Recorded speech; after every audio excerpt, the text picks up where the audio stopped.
What's up, everybody? Welcome back to O in the C.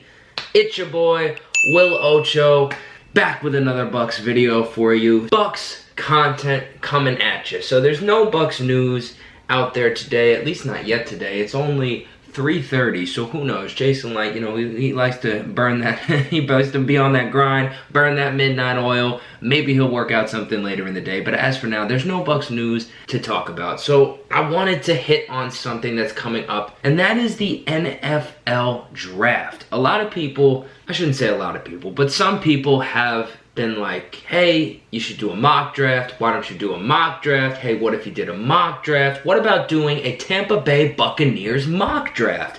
And I love the idea. I'm all for it. Mock drafts are cool. It sounds like fun. Sounds like something that I would be, you know, like happy to do normally. The thing is, the Tampa Bay Buccaneers are picking at 32. And normally, unfortunately, the Buccaneers are picking much earlier in the draft. So when the Buccaneers are picking earlier in the draft, or just early draft picks in general, you kind of have a feel for, you know, maybe there's 6 picks ahead of you or something to that effect, and you kind of have a feel for what you want to happen. You want to see, okay, we got to get these 5 guys to go so that, you know, these 2 guys are available for the Bucks to have the option either or at 6. Or we can have everybody go except for this, you know, out of the top guys. And you kind of have like this order that you want to have happen. You want to have certain prospects go. The difference is this year the Tampa Bay Buccaneers are picking 32nd. Literally dead last in the first round. So it's virtually impossible in my mind to project 31 picks before the Tampa Bay Buccaneers. Will there be trades? Won't there be trades? I'm sure there'll be at least one trade. I mean, there's already been trades. So I'm not even going to try and pretend like I know enough about college football to project literally 32 draft picks. Like, that's way above my figurative pay grade or way above my head. I would be just in way over my head if I attempted to do that. It's one thing when, you know, the Buccaneers are picking 5th and I'm like, well, I really want Devin White. That's a really easy foresight to have, right? He's a top player. The Buccaneers have a top pick. It's definitely possible that he drops to us. It's a totally different ballgame when the Buccaneers are picking 32nd. So instead of, or in lieu of, a mock draft on this channel, because I do want to give some credit and some coverage to the draft, and it is fun. It's a fun thing to talk about, especially this time of year. There's not much going on with the Tampa Bay Buccaneers or with football in general. And the draft is coming up. It's right around the corner, and it gets you pumped. It gets you riled up. We're getting new players on our team, new guys to root for, and that's exciting. Rather than do a mock draft and go pick by pick or round by round for the Tampa Bay Buccaneers, I'm going to do just a draft based on needs. And what do I mean by that? I'm just going to talk about the main things that the Tampa Bay Buccaneers need, absolutely need, to come out of this draft with. Now, the road to next year's Super Bowl is going to be tough, right? The road to this year's Super Bowl was tough, and it's always tougher next time because instead of being the hunter, you become the hunted. And the Buccaneers have a lot of young players that have not ever, never, ever, ever have been the hunted before. So that's going to be new territory for a lot of players on the Bucs roster, and we'll see how they handle that. But going into the draft, there's a few, and that's the ideal word to use, a few needs for the Tampa Bay Buccaneers. There are not many. The Tampa Bay Buccaneers offseason was an offseason of rock stars. I mean, the Tampa Bay Buccaneers are quite literally returning all 22 of their starters from the Super Bowl. First team in NFL history to do that. I'm sure you're not hearing that stat for the first time here on the channel, but it is great to bring up, you know, hey, we're getting everybody back. No big deal. I still think that the Tampa Bay Buccaneers might make a few more free agency signings and a few more subtle things may happen, but that's different topics for a different video on another day. Today we're talking about draft needs. There's only a few, but they are crucial. So let's jump right into it. The first one, and I think the biggest need on the Tampa Bay Buccaneers going into next season, biggest need, has to be done. We need to do it. We need to address it. It's got to happen. The Tampa Bay Buccaneers need a pass-catching running back.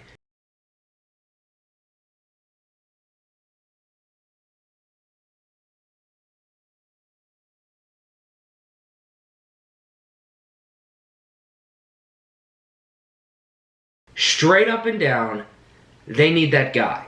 Now, I don't want to be too critical or too harsh on the towards the players on our team. I actually love our running back room. I think we have probably one of the better overall running back rooms in the entire league. Maybe not man for man, but just in quantity, of all the parts, the sum of all the parts. Our running back room is awesome. Like, love it. But we need a guy who can come in on third downs and catch the ball all the time. There can't be drops. There can't be mishaps. You just got to find that guy. Now, going down the list, Ronald Jones, who I love me some Ronald Jones. Okay, Ronald Jones, breakout year last year. He's gotten better every single year he's been in the league. That's exciting. You love to see that kind of growth and development, and I would expect him to be a stud next year. But Ronald Jones, bless his heart, he can't catch anything. And I like Ronald Jones.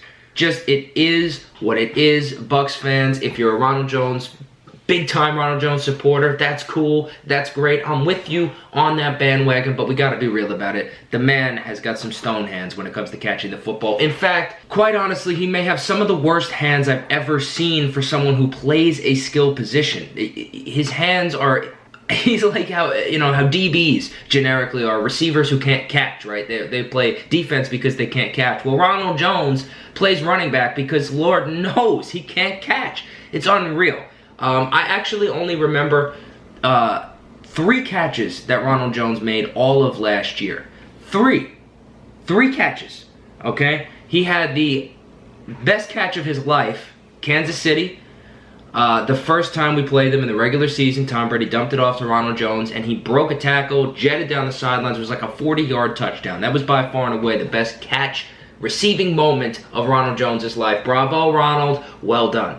He also had the catch against the Chicago Bears, which he did almost drop, but it was a throw right in front, right at the goal line. Ronald Jones went low to catch it, kind of bobbled it around and scooped it up. He was ruled down at the 1, but he actually, I believe he scored. I don't think he was touched, and I believe he scored, but it was a bad call by the refs. Good catch, Ronald Jones. And the third catch that I remember Ronald Jones making on the season was actually a fumble. So, man, like, it just doesn't go well when we target Ronald Jones. Now, I looked up his stats here, and I was actually shocked. Honestly, genuinely shocked beyond belief. He had 28 catches last year for 165 yards. Now, I really didn't expect to see 28. I can't remember. I literally cannot remember 25 of them. So that's one, it shows you how forgettable they were, and it also shows you that he's just not making an impact in the passing game. He's out. Leonard Fournette was suitable last year. Leonard Fournette, one of his biggest contributions to the team as a whole was his ability to catch the football, because he gave Tom Brady somebody to have a little faith in to make a play. Now, at the same time, with all, honesty out there on the table, Leonard Fournette was not perfect either. Leonard Fournette absolutely had some drops, and just some terrible, dang, Leonard, what is that drops? Even in the playoffs, when Leonard Fournette was playoff Lenny and he was balling, he still had some drops. So, Leonard Fournette was better. He's definitely a whole lot better than Ronald Jones. And I've said on this channel multiple times, people forget just last season, or I guess now 2 seasons ago, his last season with the Jacksonville Jags, Leonard Fournette had over 70 catches. So, he's obviously capable of catching the football, and he does have the ability to do so. The difference is, he's not a natural receiving halfback. He's a running back who can catch. And there is a difference between a receiving halfback and a running back who can catch. Leonard Fournette is a running back who is capable of catching the football if you need him to, even though that's not what his specialty is. On down the line to our third player on the depth chart, and this guy is one that I am super hyped about. Keyshawn Vaughn. I know he had that fumble against the Washington football team, and that's like the most noteworthy thing that he did all season, and it's a bummer that that's the case, because he did, in limited opportunity, show some ability. Got in the end zone on a pass against the Los Angeles Chargers early in the regular season. Against the Detroit Lions, when the Tampa Bay Buccaneers were winning by like 78 points, he got in the game with Blaine Gabbert, made some plays, got involved, looked like a guy who was quick, looked shifty, looked like he had some good vision, just good effort. I like the way he runs the football, to be honest with you. I like Keyshawn Vaughn. Definitely have not seen enough from him to this point to say he's going to be fine filling that role, pass catching, third down back. He's our man. He might be that guy. I think the prospects of it are possible, but he hasn't shown enough to just go into the season with him penciled in at that spot and have no questions, no worries, no doubts. If you guys remember, I was a huge fan of the Bucs jumping on James White. James White was a free agent this offseason. I thought he would have been the greatest fit of all time at running back for the Tampa Bay Buccaneers right now, but that's neither here nor is it there. Moving on from what didn't happen. I think with those three guys on our roster as our main three running backs in the running back room, absolutely a guy needs to be added who is a pass-catching running back. Not just a running back who can catch, but a pass-catching running back. A guy who is a pass receiver first almost. We need a scat back. We need Darren Sproles. That's what we need. We need that little guy who could come in. We need James White. We need Dion Lewis. We need Shane Vereen. We need Kevin Falk. We need that guy that Tom Brady can look at on a 3rd down and 5, dump it to him at 3 yards, and he can turn upfield and get 2 yards a yak and get us the 1st down. That's what we need. And you saw how well our offense worked and how much better the offense's production was as a whole when Leonard Fournette was that guy and when he was filling that role. However, we need a guy who could be more consistent than Leonard Fournette was in that role going forward. So biggest need for the Tampa Bay Buccaneers in this draft, they need to get a guy who is a pass-catching running back. That's what they need, first and foremost, in this draft. And the thing about running backs in the draft is right where the Buccaneers are picking. They're in such a great spot for their need. Usually, because running backs, the position is so devalued. It's a shame, but it is. It's one of the most devalued positions in the whole league. And because of that, as a result, unless there is a freakish talent at the running back position in the draft, like Adrian Peterson, Ezekiel Elliott, Leonard Fournette type guy, running backs don't even get looked at until like at least 20th in the 1st round. At least, right? They're not even on the minds of these teams drafted in the top 15. That's just not how they're thinking. So usually at pick 32, or just in general late in the 1st round, early in the 2nd, you can get the best or the 2nd best running back in the whole entire draft because nobody's taking them before that moment. So how it syncs up for the Bucs is so great because you could get the potentially the best prospect at the position that you need the most without doing much, without having a great pick, because that position just isn't looked at as super important to the rest of the league. So that works out great for the Bucs. Need number 2 for the Tampa Bay Buccaneers in the 2021 NFL Draft is kind of a two-way tie. I think the Buccaneers have 3 major needs in this draft. And oh, you know what? Even as I said it, I heard it, guys, and I cringed. They're not major. To be clear, I think the Buccaneers can definitely be a great team if they just forego all of their draft picks and draft absolutely nobody in this year's draft. They'll still be a great team next year. These are just the picks that will put the Bucs over they're the positions rather that will put the Bucs over the top. 2 and 3, it's a tie. I don't know which one I want to address first. I guess I'll address the more obvious one first. I think the pass rush is an obvious one to say. I think the Buccaneers need pass rush. We re-signed Shaq Barrett. We re-signed Sue. We got Jason Pierre-Paul. You've got Vita Vea. You've got William Golston. I mean, we even re-signed Rakeem. So, you know, pass rush seems like, you know, are you sure you need that? Because we've got a lot of guys. And I would just argue you can never have too much. We saw what pass rush can do for your team, right? Last 2 games of the season, pass rush is the reason we won the Super Bowl. So you see what pass rush can do. We all know it's important. You can never have too much depth. If the Tampa Bay Buccaneers, with any one of their picks, go with an edge rusher, I love it. If they do it in the 1st round, there's a guy who drops to them at 32, boom, I'm all for it. If they do it in the 2nd round, if they trade up somewhere to snag a guy, I'm all for it. Get pass rushers, as many as you can have. every defense in the National Football League, in today's National Football League, is better when you have a rotation of rushers that you could just keep throwing at offensive linemen, right? Offensive linemen don't sub. Offensive linemen play the whole game, every snap, barring injury. Pass rushers can sub. We don't have that third guy. I want waves, rotational players. I want, we can rotate guys in and out. I want that. But I also really want 3 guys. I want a third down rush package with 3 monster pass rushers. And 2 years ago, I think that third guy for the Tampa Bay Buccaneers was Carl Nassib. Bucs fans, maybe you've forgotten about him. Maybe you remember him. Maybe you still love him. But Carl Nassib, to me, was that third guy. JPP needs a breather. Shaq Barrett needs a breather. No problem. We'll just bring in Carl. Is Carl Nassib as good as either of those guys? No, he's not. I'm not trying to say that he's on their level. I'm simply saying he's a pretty good player, right? He's a decent player. Could start for some teams, right? He's a very good player to come off the bench. And Carl Nassib was also a versatile guy. He was very good setting the edge in the run game. He was able to kick inside on passing downs and provide interior pass rush rather than just always being an edge rusher. Shows good versatility, and you could get all 3 of your guys on the field then, because JPP and Shaq could rush from the outside, and then on the interior you could get Carl with some rush. That is awesome. That's what you need. They need that guy who can come off the bench and get you 6, 7 sacks. Nothing crazy. Nothing through the roof. We don't need a guy who's going to go out and get you 15 sacks on the season, but can you come off the bench and get me 6 or 7? The problem the Bucs ran into this year is they didn't have that guy, especially after Vita Vea went down, and that guy actually became Devin White, which is great.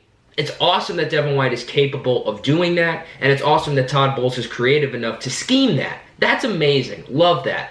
But it's not ideal to have to blitz. Rather than just being able to sub in a Carl Nassib, we had to blitz a linebacker and take a linebacker out of coverage or leave our coverage, just one less guy in coverage. That's not as ideal as just bringing a dude off the bench to rush the passer. So to me, you need that guy who could just help out and be the other guy in terms of pass rush. Be the guy who comes off the bench and does pretty well and produces decently for the team. Keep fresh legs out there at all times. Let's get a good rotation. I would love it if the Buccaneers draft an edge rusher, even though it seems obvious. The other need that is part of this epic 2-way tie for the Tampa Bay Buccaneers is defensive back depth. I personally think the Buccaneers, this is going to, just roll with me. Just roll with me. I think the Buccaneers have six legitimately very good, young, talented defensive backs. 6. That's a lot. When you think about the DBs that play on the field, right, in base defense, you've only got 4, nickel 5, and, on down the line. But I think they have 6 legitimate, good defensive backs. The players I'm talking about, obviously, in no particular order: Carlton Davis, Sean Murphy-Bunting, Jamel Dean, Antoine Winfield Jr., my boy, and W, Mike Edwards, and Jordan Whitehead. And all of these players are young. So you might be like, well, why would the Buccaneers need another young guy in the secondary? And I hear you, but I think there's a couple things that the Buccaneers secondary could use. And the reason I pencil this kind of in as a need is because when you look at the Buccaneers team, emphasis of this video is there's really no needs, right? The Buccaneers team is stacked, guys. We're on paper the most talented team in the freaking league. So need-wise, we're really, we're grasping at straws, right? We are really grasping, okay, for needs. But but just position group by position group, the Buccaneers secondary is the weakest position group on the team, right? Like, it's not the number one need. I think pass catching running back's a bigger need, but our running back room is probably better than our secondary, right? Our defensive line, I talked about the pass rush, but our defensive line is a much better unit than our secondary. I think in the secondary there's a lot of talent, but I don't think it's perfect. I think they've got options. I think they could draft a safety, and I could also make the argument they should draft a corner. They could go either or both. They've got just everything is available to the Bucs in this draft. But the reason I would say corner would be I look at the Tampa Bay Buccaneers roster, and I don't see a guy who is a pure, just absolute pure nickel cornerback. I think Sean Murphy-Bunting fills that role adequately. Is he perfect? Is he great at it? I don't think so. I think Sean Murphy-Bunting, and I've said this before, you guys could go back and check out a Victory Monday. I've talked about Sean Murphy-Bunting. I look at him, and I think he's an outside the numbers corner. I think he's a very versatile corner. I think he's a super talented, athletic guy. So the Tampa Bay Buccaneers put him inside because he's capable. Jamel Dean and Carlton Davis, they're not playing inside the numbers like anytime, like ever, not never. Like Jamel Dean inside the numbers is a scary thought. That doesn't work at all. Carlton Davis, much more set up to be an outside the numbers guy. Sean Murphy-Bunting is talented enough to do both. He could kick inside when and if you need him to. But that's not his natural position. I think he's a tall, physical, speedy corner who's built to be outside. That leaves the Buccaneers with 3 outside the number corners and really no nickel corner. Now, it's tough to say these things are needs because the Bucs just went to the Super Bowl and won the Super Bowl with an outstanding pass defense. And the guy that I'm talking about had an interception in 3 of the 4 playoff games that he played in. So it's really tough for me to... Again, we're nitpicking right here, guys. We are nitpicking. But that's just how I see the Buccaneers cornerbacks. I don't see a nickel corner. If the Buccaneers were going to play press man coverage and they lined up against a guy like Cole Beasley or Julian Edelman, maybe Julian Edelman a couple years ago, but Julian Edelman back in the day, Cole Beasley, you know, just a shifty route running type of receiver. We just don't have that corner. Like, that guy doesn't exist on the Buccaneers. Usually they're like 5'10", 5'11", 190-pound, 200-pound guys that are just quick, not fast, and they could cover, just sticky cover guys. We don't have that guy on our team. So if the Buccaneers were to draft that guy, I'd be all for it. I would love it, even though it would create somewhat of a logjam at cornerback for the Bucs because they are so young and they are so talented at the position already. The other thing the Buccaneers could do is draft a safety. And this is another one that's kind of like a head scratcher because I just said that the Buccaneers have 3 good safeties that I like, I feel good about. So we'll save A&W. Jordan Whitehead. I think Whitehead is awesome. I love me some Jordan Whitehead. Now, Jordan Whitehead, when he first got drafted by the Bucs, you know, Dirk Cutter was still our head coach. So my gosh, he's a Dirk Cutter holdover. But he has shown a lot of growth since he got to the Bucs. He's gotten way better since he got to the Bucs. His development has been fun to watch. And last year, great game by Whitehead in the NFC Championship game, and then he gets hurt. He gets hurt in the NFC Championship game, and everybody is like, is he going to play the Super Bowl? Is he not going to be able to play the Super Bowl? His shoulder's banged up. Jordan Whitehead don't miss the Super Bowl. He grits it out, toughs his way through it, got the brace, the harness on and everything, gets out there, and he's still laying the wood in the Super Bowl. That's fantastic. Like, I love that. I love the mentality of that, like that kind of athlete. I love the fact that he was able to I just love that. That's awesome. Like Jordan Whitehead, I'm never going to forget that Jordan Whitehead did that for the team. That is freaking awesome stuff by Whitehead. And the fumble that he forced in the Green Bay game was literally, I don't want to call it the turning point of the game because there were, I don't think it was the turning point, but it was kind of like the avalanche moment of the game. Like the Buccaneers, a lot of games they had this year, there were avalanches where it was just like, oh, it's nip and tuck, oh, this is close, oh, this is a good game, and then all of a sudden it's kaboom, avalanche, and the Bucs just onslaught you with weapons and talent and touchdowns and just, you can't stop them. That was the avalanche moment because Devin White scoops it up, runs it all the way back deep inside the red zone, and all of a sudden we score on the very next play to Cameron Brate for a touchdown to take a 28-10 lead, if I'm not mistaken. So that was the avalanche moment for the Tampa Bay Buccaneers in that game. Moving to Mike Edwards. Now, Mike Edwards, I have always hated on Mike Edwards. Hated on is a strong word, but when he was originally on the Bucs in his first year, I was like, yeah, it's Mike Edwards, guy. He's all right. You know, they were using him. They were using him, actually. If you guys remember, 2019, he played a lot of nickel corner for the Buccaneers prior to Jamel Dean getting on the field. But they played a lot of zones. Mike Edwards not really a man cover guy. But Mike Edwards played there, and I didn't really love him there. Then he went to safety. Bruce Arians multiple times has called Mike Edwards a, quote, a natural ball hawk, which, boy, I remember every time I've heard that, I remember thinking to myself, like, boy, I wish I could see it. Like, boy, you talk about a natural ball hawk. I'd love to see it. Like, it'd be great if he could do something natural in terms of hawking the ball. Boy, I'd love to see it. Boy, I'd love to see it. This year, however, he did have a couple of really good moments. He got much more playing time at safety than he had gotten before, and he kind of showed his worth a little bit. He showed that he's a good player, and he's got a lot of potential. And he grew on me. One-handed interception against Denver, that was really nice. Picked off Aaron Rodgers, that's a thing of beauty. Retired Drew Brees. Literally forever, Drew Brees' last pass. Say this one with me. Drew Brees' last pass is an interception by the Tampa Bay Buccaneers. Thank you so very much, Mike Edwards. You the man, buddy. Then, of course, in the Super Bowl, no, he didn't get an interception, but he's the one who punched the ball into the hands of Antoine Winfield Jr. for A&W's interception. So, no, he didn't get an interception, but that is basically a turnover forcing play. So, we'll give him a lot of credit there. I'm impressed by what I see from Mike Edwards. I actually like Mike Edwards a little bit. He's really growing on me. He's really growing on me, just a little bit. Then we get to the man, the myth, the legend, A&W. Antoine Winfield Jr. A.W. wins. I mean, this guy, he's darn near my favorite player on the team. Like, literally so close to being my favorite player on the team. I'm just like, Antoine Winfield Jr. This guy is a rookie.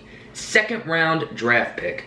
Great draft pick by Jason Light. 5'9", 203 pounds, and he's maybe 5'9", like on his best day. I mean, you look at Antoine Winfield Jr. out there, he looks small compared to everybody else on the field. He looks tiny. Finished his rookie season, 94 tackles, 3 sacks, an interception, 2 forced fumbles, and a fumble recovery. That's so baller. Like, that is just so fantastic. Like, man. 94 tackles on a team with Levante David and Devin White. Tackles are not just going around. Like, you're not just tackles are not getting handed out in Tampa Bay. You got to work to get tackles in Tampa, okay? We got guys who can tackle. To get 94 as a rookie? Golly, come on, that's some good production. The interesting thing with him is I think he's our best safety, probably our second best overall player in the secondary. And what I find really interesting about him is I think his versatility could lead the Bucs to do multiple things in the draft. Like I said, draft a safety or draft a corner. And the reason for that is I talked about how the Bucs don't have a natural nickel corner on their team. I think Antoine Winfield Jr. might be able to play the slot. Now, the Buccaneers did play him in the slot early in the season. I don't know what changed. Todd Bowles saw something. Later in the season, he never played the slot. So I'm not sure if that is because they felt like he couldn't do it or because they felt like they needed him back at safety more than they needed him in the slot. Which is why if you draft a safety, I think you have the options to do a lot of different things. If you draft a safety, all of a sudden you can kick Winfield Jr. down. He could play nickel or he could play opposite player you drafted. If you draft a corner who can play the slot, you leave Winfield Jr. back there at safety just balling out like he do. So I think you've got all of those options available to you. I would say, to me, I'd love to see the Tampa Bay Buccaneers draft both a nickel corner and a safety. And the safety I'd like to see them draft in terms of, like, stylistically. I want just a big hitter. I want a guy who smashes people. Like, to me, the Bucs, I look at Winfield Jr., he's not a big hitter, although he's had a couple big hits, especially for his size, surprisingly big hits. Mike Edwards is absolutely not a big hitter. He's a natural ball hawk, according to Bruce Arians. Jordan Whitehead is really the closest thing we have in the secondary at the safety position to a big hitter. He packs a punch, but he's not a kill shot kind of guy. I'm talking, I want Jamal Adams. I don't want a great cover guy. We're good on cover guys. I want a guy who is a thumper. You know, he just comes downhill and he smacks you. Deshaun Goldson. Who remembers Deshaun Goldson? I don't want the penalties, but I want a guy who just makes people regret running the football or catching the football over the middle of the field against the Tampa Bay Buccaneers. That's what the Buccaneers defense, they don't have that fear factor right now. I think the hardest hitter on the Tampa Bay Buccaneers is probably Devin White. I could make it an argument that Ndamukong Suh is the hardest hitter on the Bucs. I've seen him smack quite a few people.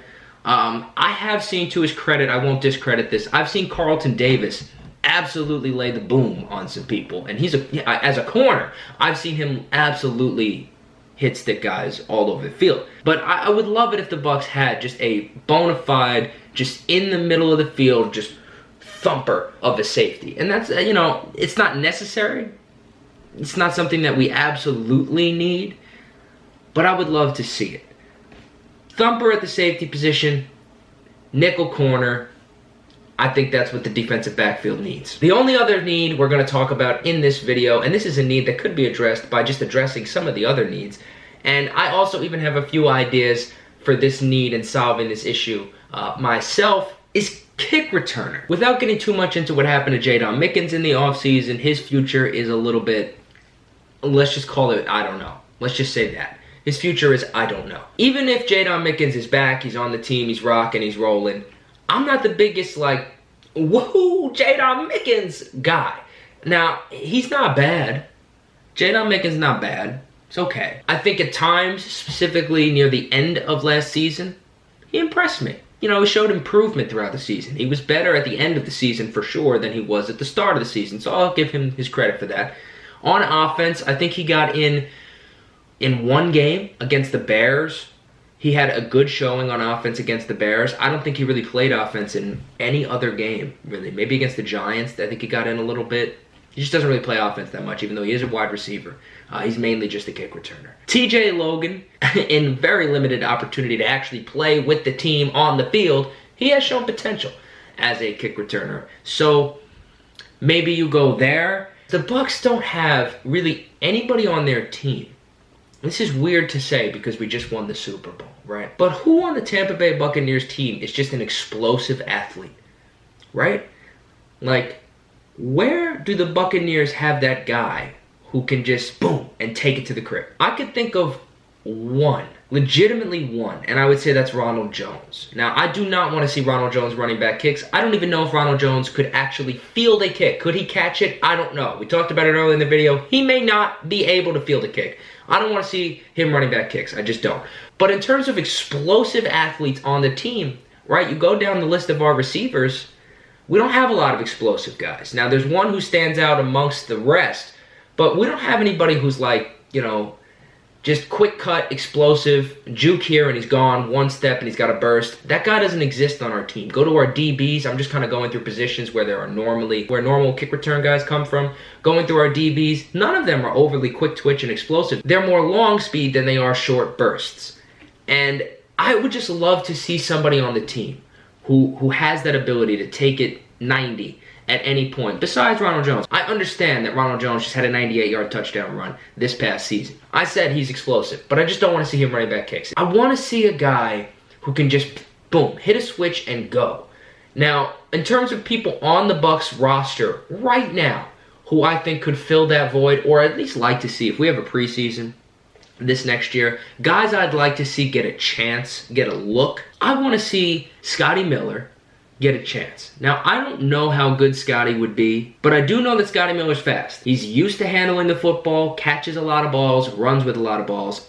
I would love to see Scotty Miller get the opportunity to run back a kickoff and just see how it goes. The guy who I think would be outstanding, especially on punt returns, right? Kick returns and punt returns are a little different, I think. Kick return straight line speed is a big deal. Punt return straight line speed is less of a deal. It's more about quickness. You got to juke more. I would love to see A&W get back there and get a punt.